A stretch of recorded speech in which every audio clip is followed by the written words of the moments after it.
I don't know if Lana wants to make a.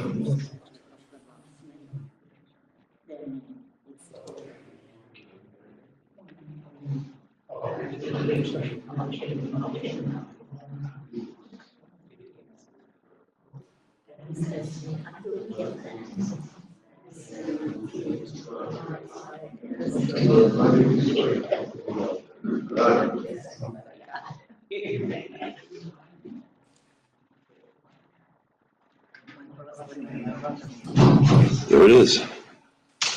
We'll settle in and I'll do introductions. Okay. Well, good evening. The stalwart group who has come on a threatening night. I think we're going to walk out of here. It'll be a drizzle, but that's about all. But those of you who have heard, the lightning struck the tower at the top of Transamerica Pyramid. Oh, it'll be an image everybody sees. Okay, so the Chronicle site does have that picture. I heard someone took a picture, so someone got it. You know, so Studio Tower. Oh, I was just, I was just looking out the window. I wasn't paying attention where it would have hit. So it was, lots of hail. I was surprised at that, and all that kind of stuff. All right, well, let's cozy up and enjoy an interesting program. My name is John Freeman. I am the chairman of the program committee.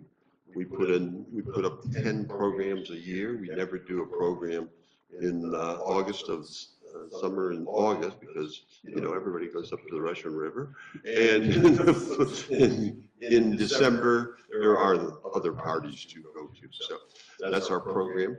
We will hold all our programs, we think, here, and we encourage people to find out it isn't that hard to get here. Some people really think that this is, I don't know about that, and so forth and so on. I've got it down, so I park in the Portsmouth Plaza parking lot, no issues, so forth and so on. And for those anybody wants to know, the price is not $8 an hour. That's during the day. In the evening after 5 p.m., it's $4 an hour. What could be a better deal? All right. So let's get started, and let me tell you coming events. So current events, or coming events, I guess is what I should say. So in February 14th, Valentine's Day, we have Lori Ungaretti, who's a long-time member, and she's been on publications for this organization for a very, very long time, and all that kind of stuff. And she's doing a program based upon a Arcadia, new style Arcadia, let's say that. She's done some Arcadia book, but this is the newer style where they actually allow you to have an index and more than just one picture on the page or two pictures on the page with little tiny captions. So anyway, she calls it Vanished San Francisco. And so I helped her a little bit, and we consult a little bit more, but it's her job, it's not mine. I'm not taking any credit for anything. I did it.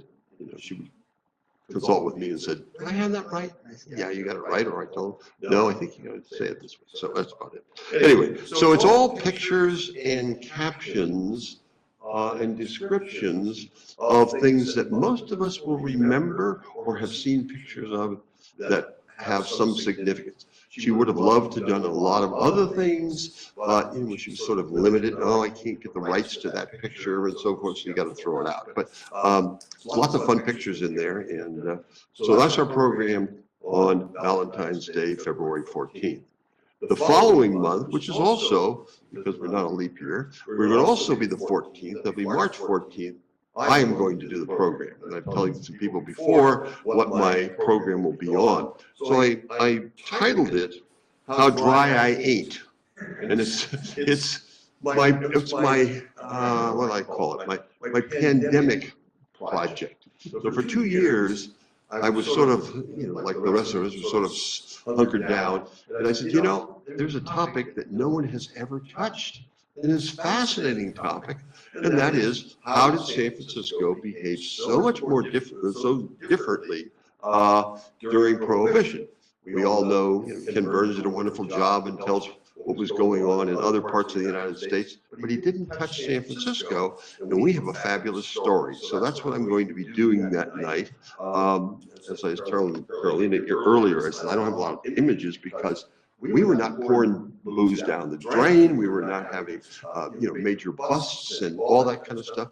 We essentially, it was a wink, nod, and have a good time. And so that whole time period for 13 years between 1920 and 1933 is an amazing time, and San Francisco skirted the law in lots of fun ways, and that's going to be my program. So I invite you to come on. What's that? Churches didn't suffer, No, the churches didn't suffer, and I think the story that they did a lot of sacramental wine is pretty weak. It's a pretty weak story, because you could get good Canadian liquor very easily in San Francisco. The Italians were all making wine. The guys who knew more made grappa. You threw the pumice, I'll make grappa out of that. So everybody was participating in some way. You can ignore it, but it was all around you. And it wasn't it was all a game of beating the system. And we've been good at that for a long time. So, human nature is human nature, and that's my story. I'm not going to tell you sensational stories. I'm going to tell you stories that you can believe because they are true, what I read in the various newspapers. So I'm getting off of my own shtick. Okay, so we're not here to talk about me. We're here to talk about Jim Haas. Jim Haas is a San Franciscan. He graduated from Stanford. He got his law degree from Columbia University, and he spent his next 40 years essentially being involved in the law in the Bay, in Civic Center, so to speak, right? There was, at least he had a lot of presence in the Civic Center and got a lot of interest in not only the auditorium, but obviously the City Hall, and then the other buildings that were created for that complex. And so Jim is the expert on all this topic, and he's got a limited number of images because he wants to tell you the story. So you're going to hear a great story about how this particular one building and its companion building, the two buildings were only a month apart, 3 weeks apart. They were finished within a month of each other, I think. More or less the same time. So it was just what day you want to have the ceremony on, and we'll take the other day, sort of, as I understand. Anyway, Jim Haas is the expert, and I'm looking forward to things. I know some of the story of the other parts of the Civic Center, but I don't know this story, so I'm thrilled to hear it, and I hope you'll enjoy it as well.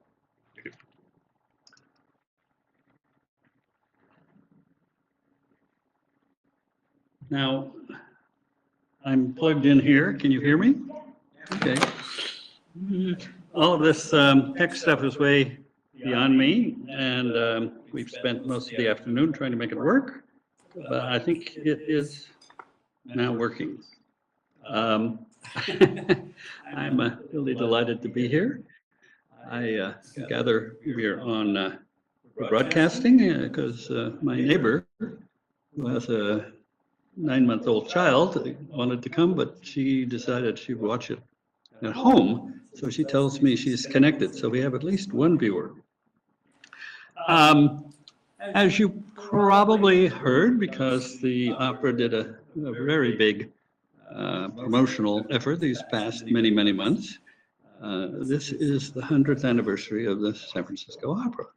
But what they didn't particularly want you to know is it's the 90th anniversary of the opening of the War Memorial Buildings, the Opera House and the Veterans Building. And the first performance of the opera in the new Opera House was on October 15th, 1932. And so this story of how these buildings got to the point where they were finished is one of your typical San Francisco stories. It lasted 20 years. It was very convoluted. There were controversies, there were upsets, there were all sorts of problems, just like we do every time. So when I start, I want to give you a bit of background. At the end of the 18th, 19th century and the beginning of the 20th century, as some of you may know, the United States had a progressive movement. And that movement involved all sorts of things, from dealing with corruption to bringing good management to local and state government, to eliminating unsanitary conditions, all the way down to getting rid of billboards. And part of it was sort of a related movement called the City Beautiful movement, which lasted in its heyday about 10 years, from 1900 to 1910 or 15, although in San Francisco you could claim it went all the way into up to the Second World War. And that movement was interested in building parkways, building trees and so forth. And then there was a second part which focused on Civic Center. So first slide I want you to see is from the Columbian exhibition in Chicago of 1893. This is the so-called Court of Honor. About 40% of the population of San Francisco, of the United States, visited the fair, and they found a planned community with all these beautiful neoclassical-like buildings, and it was just overwhelming and made a huge impression on virtually everybody from the top to the bottom of society. And then there was a panic and a depression, so things didn't really get organized in terms of programs and policies till the beginning of the 20th century. And but the City Beautiful movement became quite a important topic among city planners and businessmen and so forth. And as I mentioned, part of that was this notion about building civic centers. And there we go.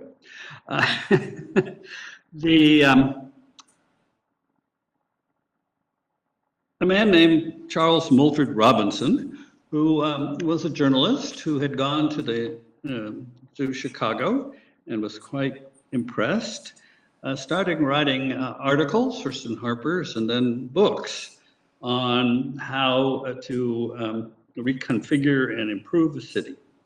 And his second book was entitled Modern Civic Art, or The City Made Beautiful. And in it, there's 2 or 3 chapters about creating a civic center. What he had in mind is every city should have certain focal points and particularly a heart of the city where the public buildings would be, or city government, perhaps state government, but also places of learning and culture. And these would be magnificent buildings surrounding a big plaza, so that you could stand in the plaza and see the architecture. If you built, he felt that if you built them on each side of a street, you would never be actually able to see the buildings. And these would be places where everyone could come and experience sort of a palatial setting to make them feel more part of the community, that this was a part of their city, to come to the People's City Hall or the People's Concert Hall and so forth. And all these notions were brought to San Francisco by James Phelan, who was the mayor until the end of 1901. But after he left office, he brought Daniel Burnham of Chicago to San Francisco, who prepared a master plan for the city, which you all may have heard of. That plan was very grandiose. It sort of, you could probably say, wanted to create San Francisco as Athens or Rome. But it also helped people to understand what all this City Beautiful stuff was about. The earthquake of 1906 kind of put the kibosh on doing anything about the plan. Here is the City Hall. After the earthquake and fire, the steel structure held up, but all the stone work around it sort of fell over, and it became unusable. Burnham arrived back from, he was on a trip from Europe. He came back to San Francisco as soon as he could, feeling that he could help rebuild the city. The people weren't interested in hearing about his plan, and he said, "Oh, no, I don't want to make you think about all these grandiose things. We just need to get the streets working better and so forth." But the private building, private enterprise just sort of proceeded. Also, later that year in 1906, the district attorney indicted the mayor, 17 of the 18 supervisors, and the police chief for graft and corruption. And by July of 1907, he had them in trial, or they had admitted to guilt. And so the city government was wiped out. And the district attorney and his colleagues went out and recruited a whole new city government. So needless to say, there was no strong force on the public sector. The people that he chose, particularly Mayor Robertson,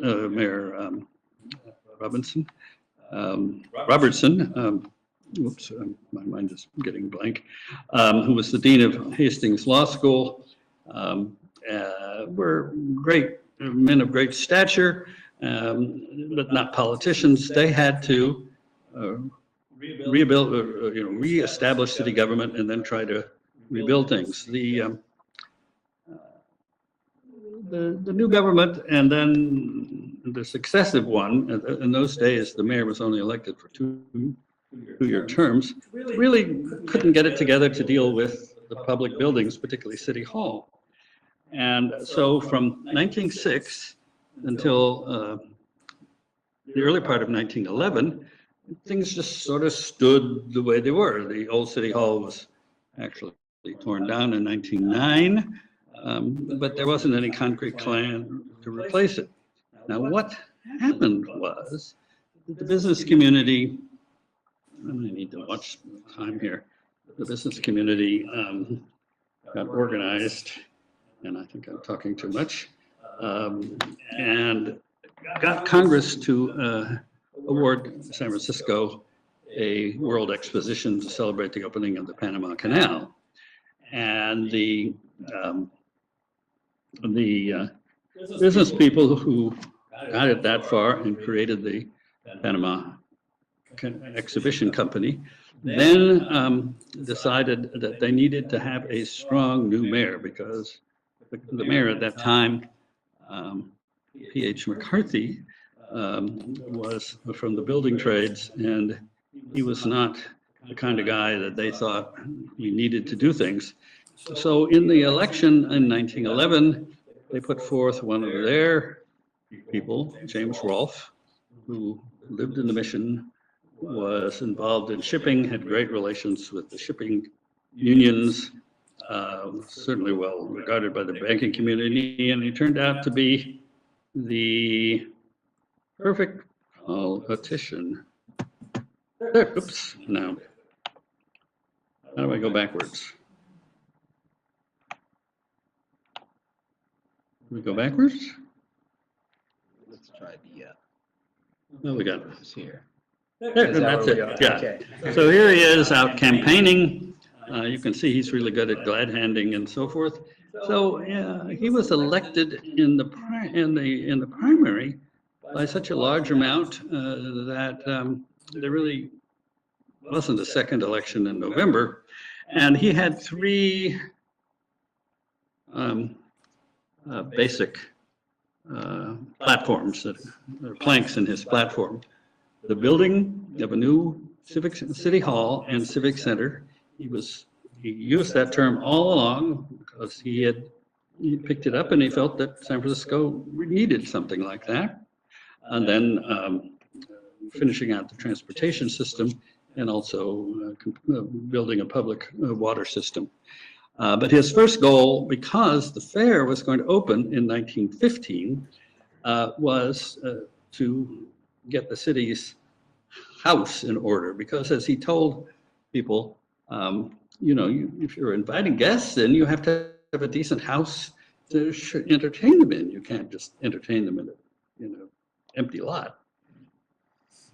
So he was busily, even before he was inaugurated, in getting Civic Center organized and getting a constituency behind it, and recruited the most prominent architect on the West Coast, John Galen Howard, who at that point in time was a professor of architecture at Berkeley and the consulting architect for the University of California.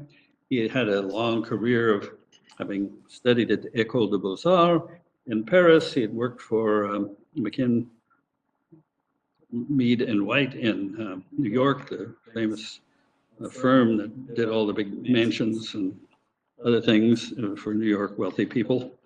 And so he asked Howard and two others to take this notion of a civic center and develop it into a plan. There we go. And so he developed this plan, which, if you can fully understand it,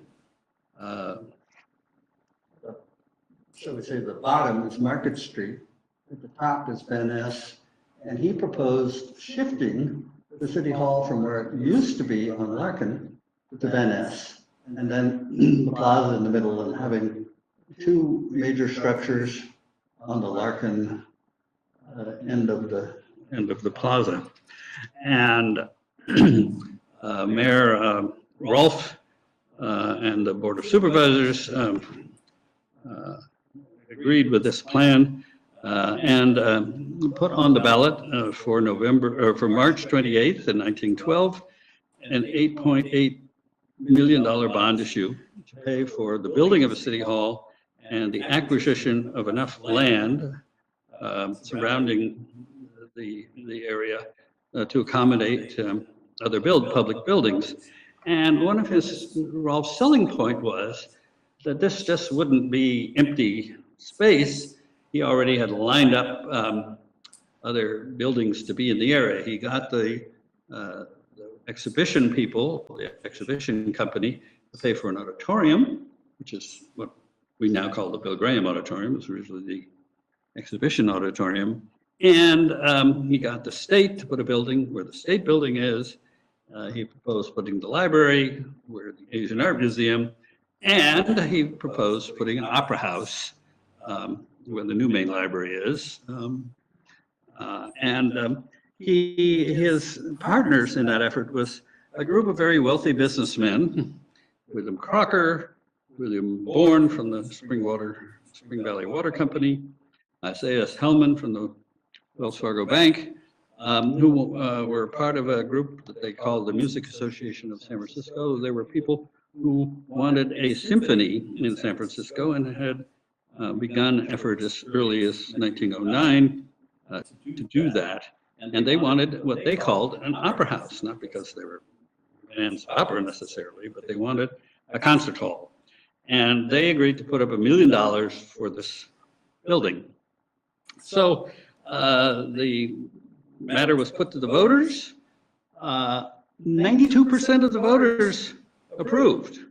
And part of that was that was the first election that women were allowed to vote in California. And a lot of the women leaders who had been in favor of suffrage wanted to show that women were going to be active. So they, they went out and solicited them to vote. 92% passed this bond issue, which was a great achievement for Rolfe. And it also showed that the notions of City Beautiful and Civic Center were well accepted by the general population. So Howard's plan was fully adopted by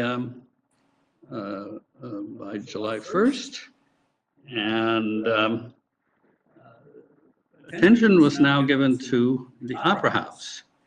The Music Association leaders asked a famous architect, Willis Polk, a local architect, to design a scheme for an architect for an opera house on that site, and he came up with this. It looks a little bit like the Palais Garnier in Paris, but it certainly gave a strong impression that this was a very important building.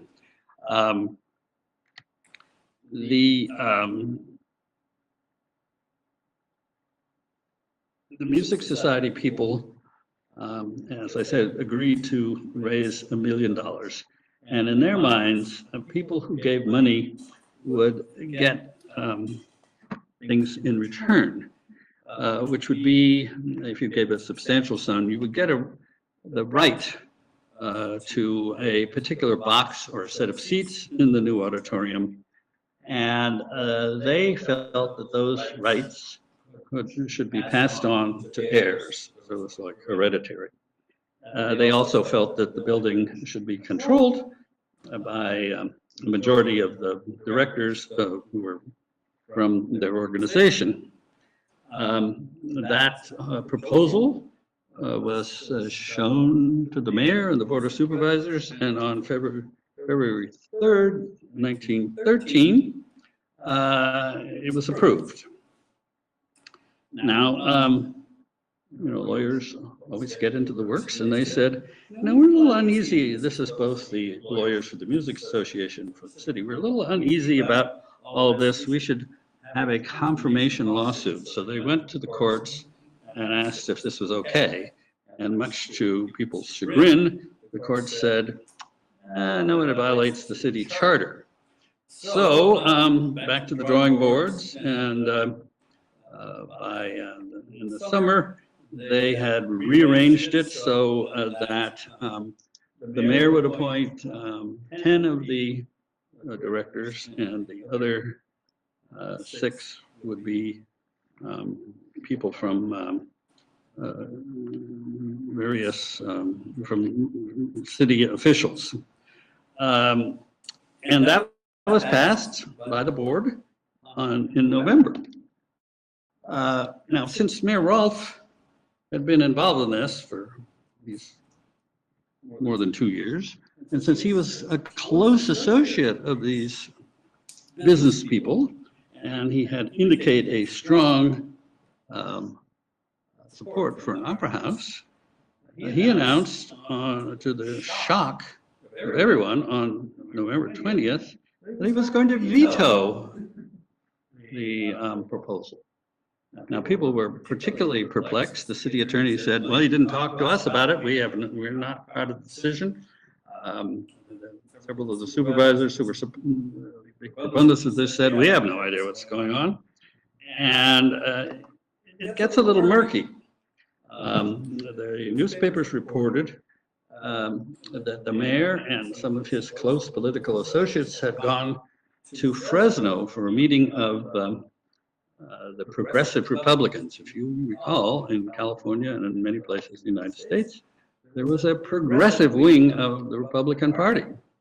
And they had succeeded in getting Hiram Johnson elected governor. And the Chronicle reported that there was some sort of a deal whereby Johnson would run for the Senate and Rolfe would run for governor. Now, he'd only been in office two years, but that he couldn't succeed as a progressive Republican by supporting a opera house proposal where the donors received inheritable rights to boxes and seats. Now, the mayor said that he was doing it on good government basis, that he was opposed to the inheritance of the boxes, and that the opera house should be a public opera house. And in fact, this was the first proposal to build a municipally owned, or at least involved with, opera house in the United States. But the veto basically put the kibosh on everything. The World's Fair opened in February of 1915. So he vetoed it in 1914 or in 1913. Then they were busy getting the fair together. It opened in 1915, and there was some talk after the fair closed about starting over again. But then World War I was declared, and of course, building materials and other things were unavailable, and so it's nothing they could do to resurrect the idea until after the war was nearly over. That meant that particular block remained vacant, and then of course it remained vacant for the next 80 years until the new main library was put there.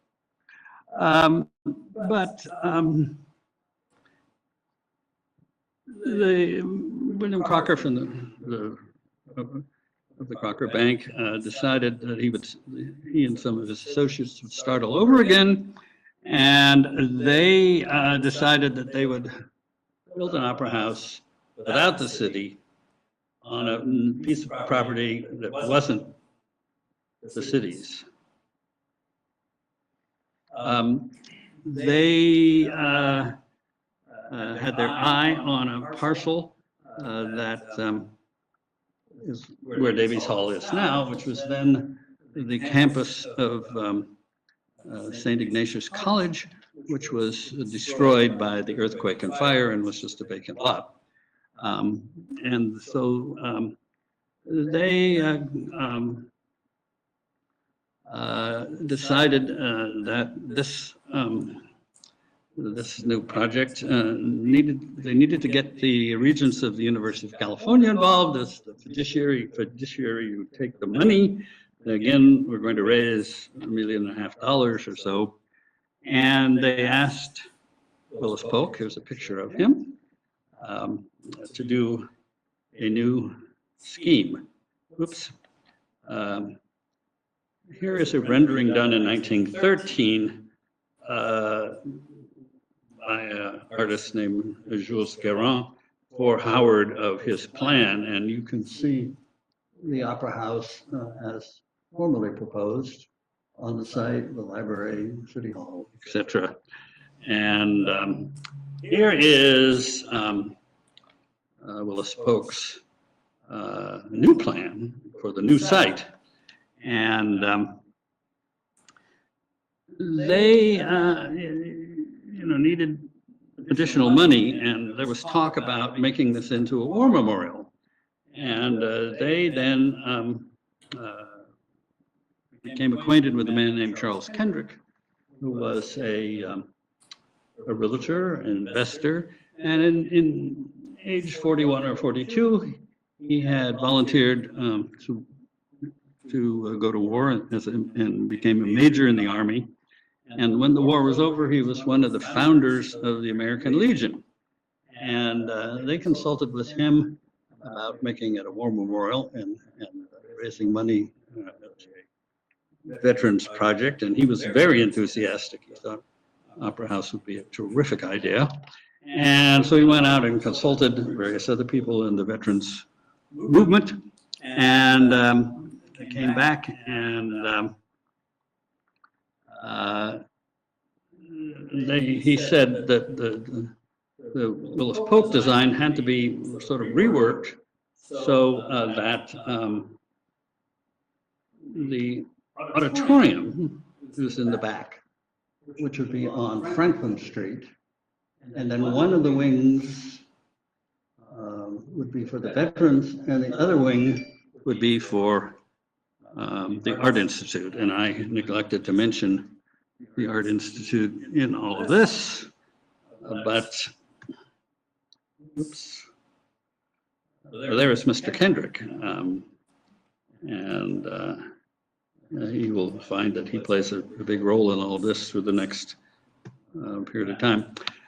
The Art Institute inherited the home of Mark Hopkins on Nob Hill, which burned down.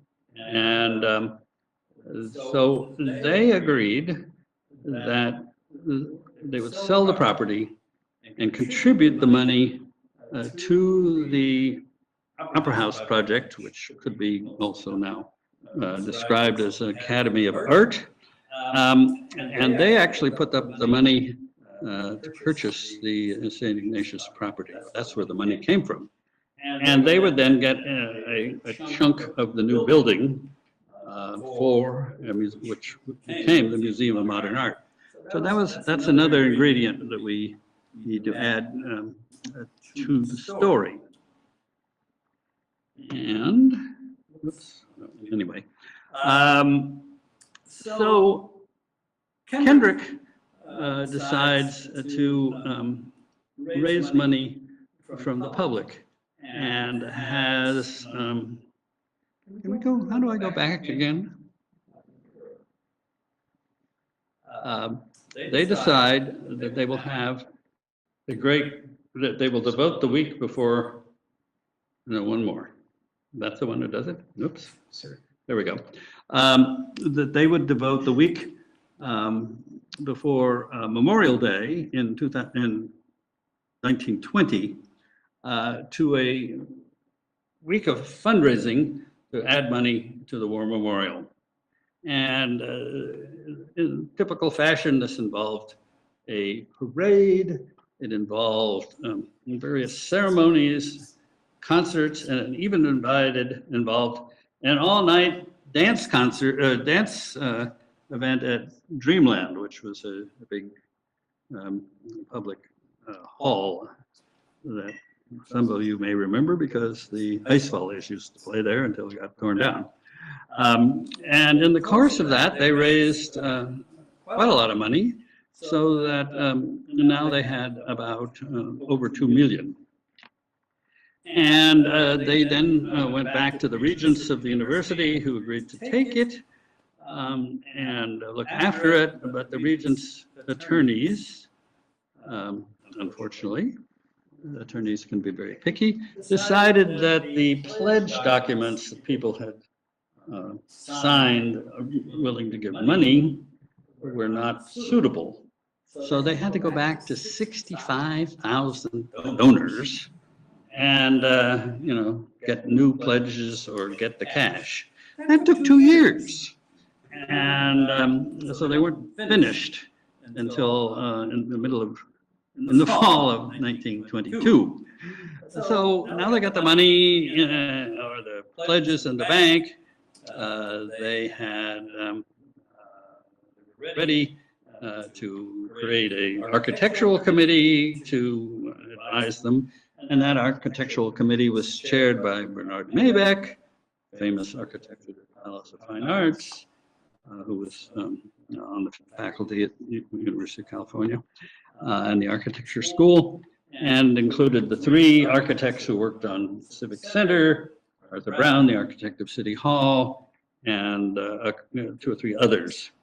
And they, within a month, came and said, whoops, all the things you want to put in this nice little building won't fit.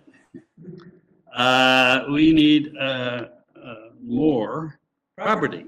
And they recommended that the 2 adjoining blocks, which faced City Hall, the city condemned them and purchased them.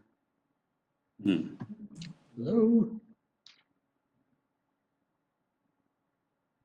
Maybe I lost it.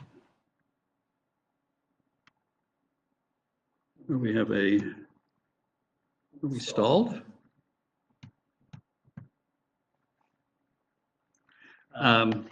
in any case, they went to the Board of Supervisors and said, we want to condemn these two parcels, well, 2 blocks.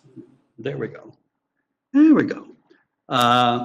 Across from City Hall. This is a photograph from, I don't know, 1923, 24. The lighter colored lot above City Hall is the St. Ignatius property where they were going to put the building.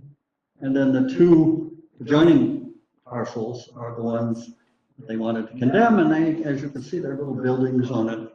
So not only did they have to condemn the property, but they had to buy these private property owners out. And the proponents of the War Memorial said, you know, we'll pay for it, the city doesn't have to pay for it. So back to the drawing boards, and the architecture committee, but particularly Arthur Brown and Willis Polk, began to prepare a new set of drawings for the 2 buildings. And they just used in their minds the model from the Place de Vendôme in Paris of 2 identical buildings side by side. You can find those also in Philadelphia and in Cleveland, but these would be ours. And one would be for the Opera House. The other would be for the Veterans Building, but it would also include the Art Institute. And so the 2 building proposal is ready to show by 1923. And there it is. That is a very grand version of it that was actually prepared in 1927. But you can see there, these are looking through the court toward City Hall. You can see all the columns on either side of the building. You have a memorial, what's the word I want, pole in the middle. And, you know, this is going to be a big deal. Well, that proposal, you know, was worked on by the architects. Willis Polk actually died in September of 1924. And so it was basically in Arthur Brown's hands, although he had the assistance of a specialist in auditorium architecture, Alfred, oops, I have a mental block. Anyway, so Polk is working away, and during this time, opera becomes a fascination by a lot of people in San Francisco. They do it on the cheap, both at Stanford and the Frost Auditorium. They do it in the Civic Auditorium. And then in 1923, they create the San Francisco Opera Association. And so that brings Gaetano Merola into the picture, and all of opera lovers who are going to be supporters of an opera house, a symphony hall, and so forth. Alfred Landsberg is the other architect. He was also at the École Beaux-Arts, but he had a specialist in doing auditoriums. And so Brown is given the task of trying to match design with costs. And this is becoming more and more difficult. And this particular scheme is going to be very expensive. Now, that did not deter the proponents from having a groundbreaking, which they did in 1926. They did it on Memorial Day, and again, you know, they had parade, concert, all sorts of to-do. And this was the groundbreaking for both the Opera House and the Veterans Building. And, but the veterans are now getting particularly uneasy about all of this. They're beginning to feel that more energy is going to the Opera House than in their needs. And the original American Legion people and others who had proposed a war memorial opera house were officers who, like Kendrick, who were became businessmen and professional people, and they remained active in Veterans Affairs, but they were on a different cultural basis from the infantry people, the more ordinary soldiers, and the veterans organizations for many of those types of people were thinking of what you'd call maybe a classic American Legion hall with a bar and a pool room and a swimming pool and things like that. And they were wondering why they weren't going to get that, because in the Veterans Building as proposed by Polk, they were going to get offices and maybe some meeting rooms and not much more. Well, they hadn't reached the point where they were really furious, but Polk, Arthur Brown went to his committee, his board, and also they showed it to the Board of Supervisors and the mayor, and Brown said we need at least $4 million more to get anywhere close to that. And this is in the 20s. Things are still pretty, people are still pretty affluent and moving forward. And so they agreed that we're going to have a bond issue. And the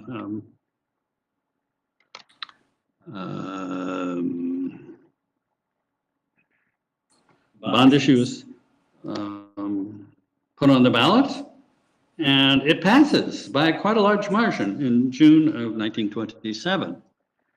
Now, the city attorney had used legislation to underpin the bond issue, which wasn't the legislation that says you can borrow money for any public purpose, but a particular section of legislation which authorized the borrowing and selling of bonds to building veterans related buildings for their use and any auxiliary purposes.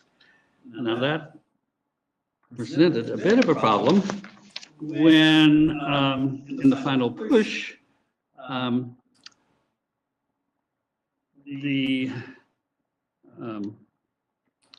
the bond issue passed. Now there's enough money, although Brown has to eliminate another $1 million of costs to get down to that level.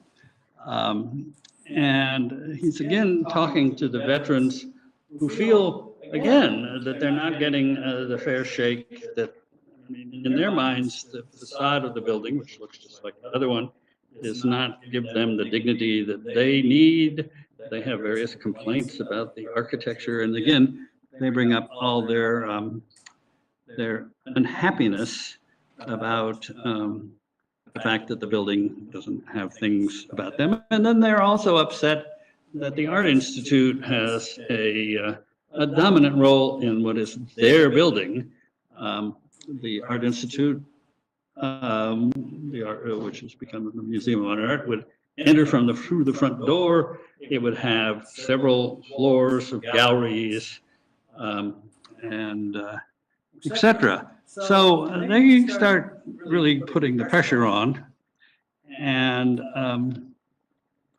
what they want is, okay, if the Art Institute is going to, we want an auditorium too. we want a place where we can all get together and have a meeting or a performance or whatever. And so Brown and Landsberg created an auditorium in the Veterans Building, which in the original design had a floor that went up and down, so it could also be a dance floor, a ballroom. And then they sort of banished the artists to the fourth floor, and they said that it should have an entrance on McAllister Street, not on Van Ness Street, and they can come in there and take an elevator and go about their business without interfering with us. Well, as I said, the legislation gave the veterans a lot more power. So those kind of changes were begun to be adapted in that building. Now, at the same time, the people realized that they had various pots of money. They had the money that the regents had, they had the bond money, but there was no city agency to take everything and put it together and organize the building. So Mr. Kendrick went to the mayor and said, we need a charter amendment to create an appropriate war memorial agency. And he proposed legislation where the mayor would appoint 10. The mayor would appoint all of the members. Now, the veterans by this time had lost all trust in Kendrick and to a large measure the mayor, and they objected.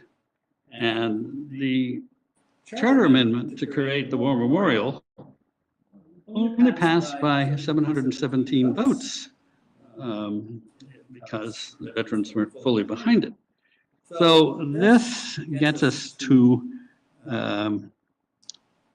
1928, early 1929, and the mayor makes appointments. The veterans had demanded that veterans be put on the war memorial board, and the mayor it takes him until August 1929 to release the list of his trustees, of which 5 are veterans, but they're kind of, there's a general, there's the head of the state American Legion, 2 supervisors that had been fought in the wars, and Charles Kendrick, plus representatives of the symphony and the opera, the publisher of the Examiner, the head of Standard Oil, those kind of people.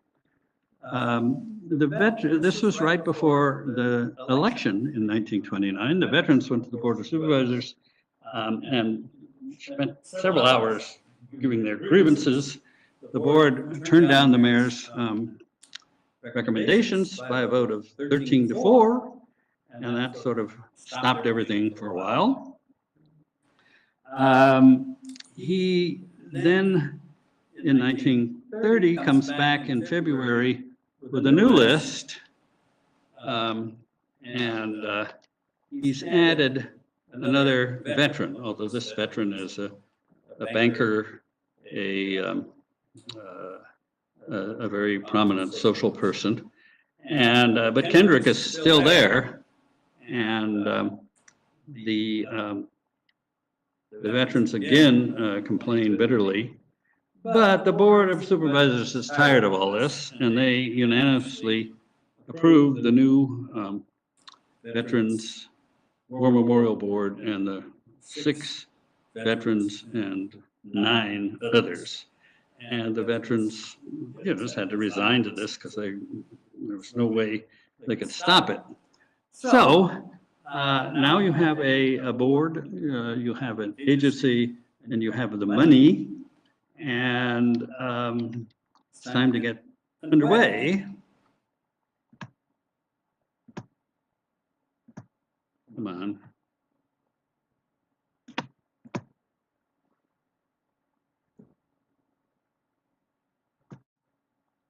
We went too far. Oops. Anyway, the depression is now on, and that actually is the advantage of the project. Where's the one I want?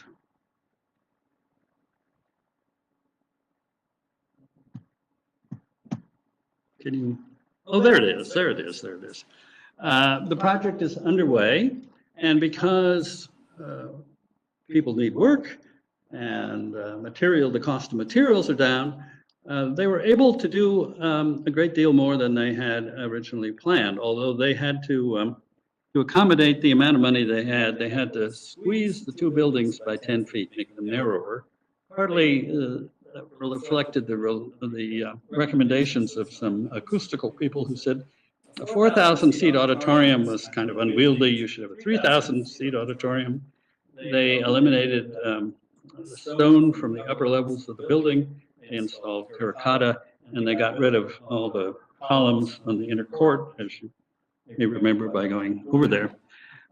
So of the money that was available, they were able to do virtually everything, but they couldn't afford an organ in the symphony hall.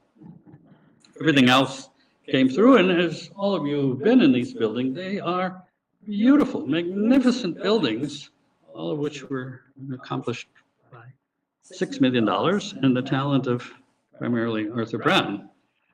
So here is a picture of the Opera House under construction. And so they had a dedication of the two buildings in September of 1932. And then we had the opening of the opera. This is Tosca on October 15th, 1932. Remember this, Roosevelt has just become president. These are really dark times, but this was a gala event. Everybody got all of their fancy dress out of mothballs, and whatever money they had, they bought tickets, and it was like the highlight of the year. And that began the season, that began the opera in the War Memorial Opera House. Now, the Art Museum, it took until 1935 to get its installation on the fourth floor of the Veterans Building. And the Memorial Court landscaping by Thomas Church, that also didn't occur until 1935.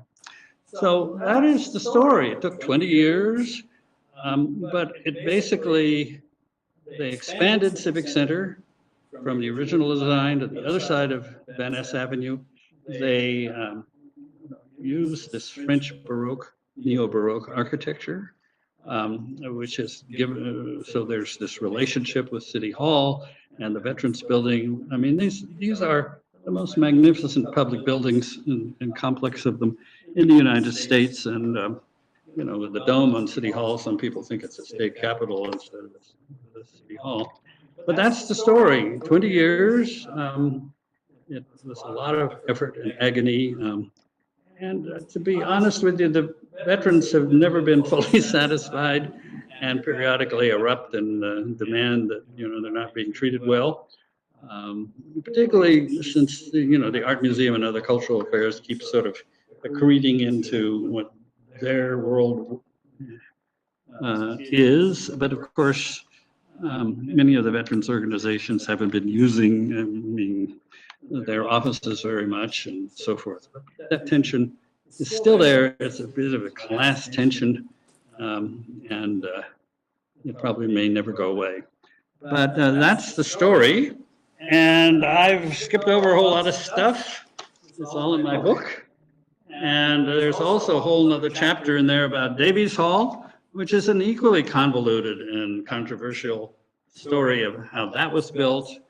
There was a contest whether it should be built where it ended up being built, or it should be built in the vacant lot where the original Opera House was going to be.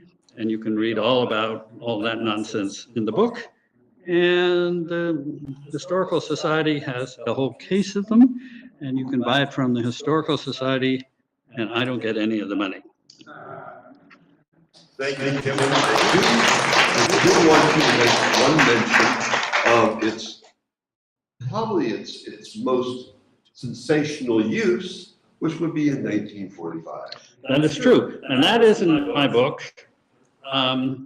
The Secretary of State Stettinius, who was at Yalta, called up the mayor at the time, the businessman mayor.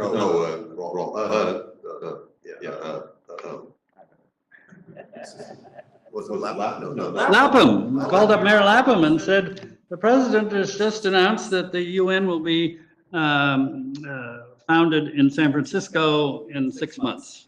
Can you get it together? And needless to say, we did.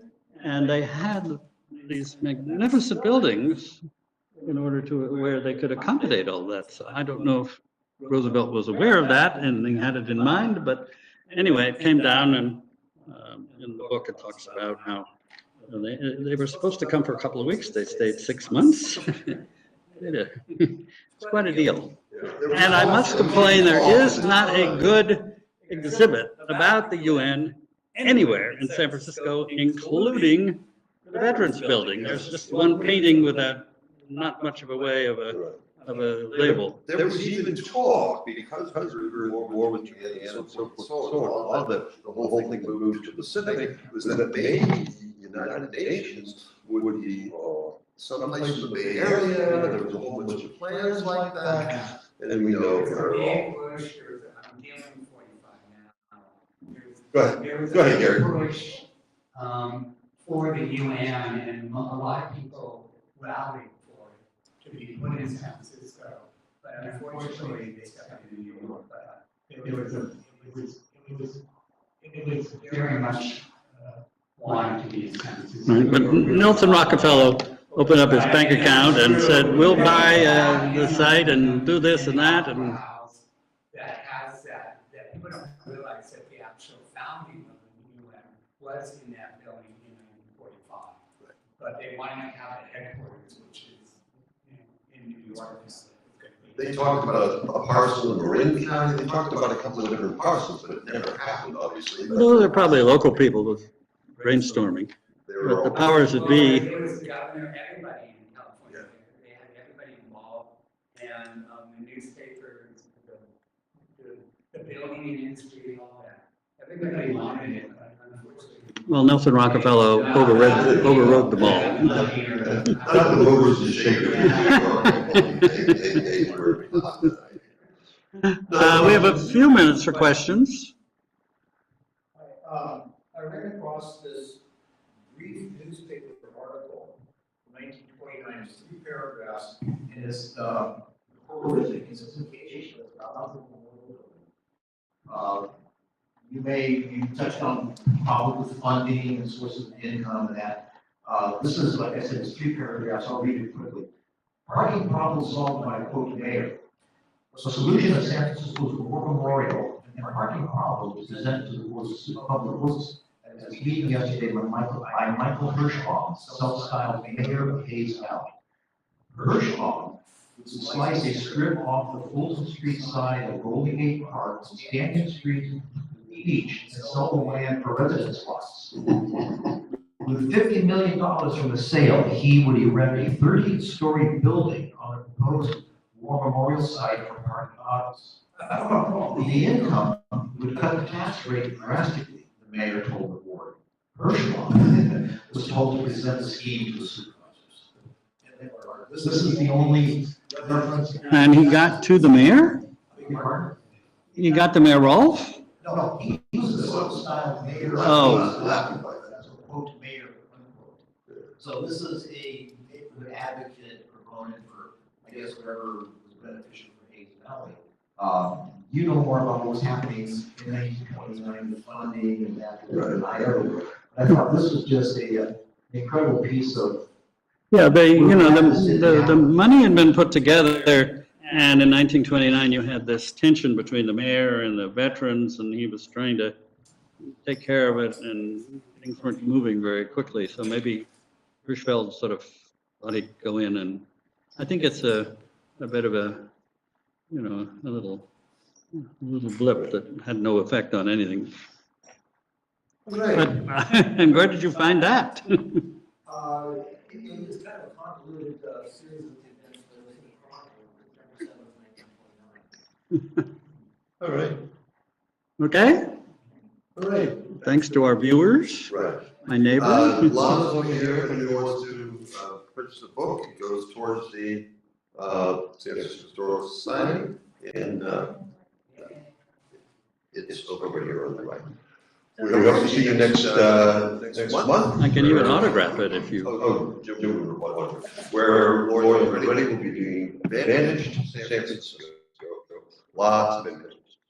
Thank you, Jim.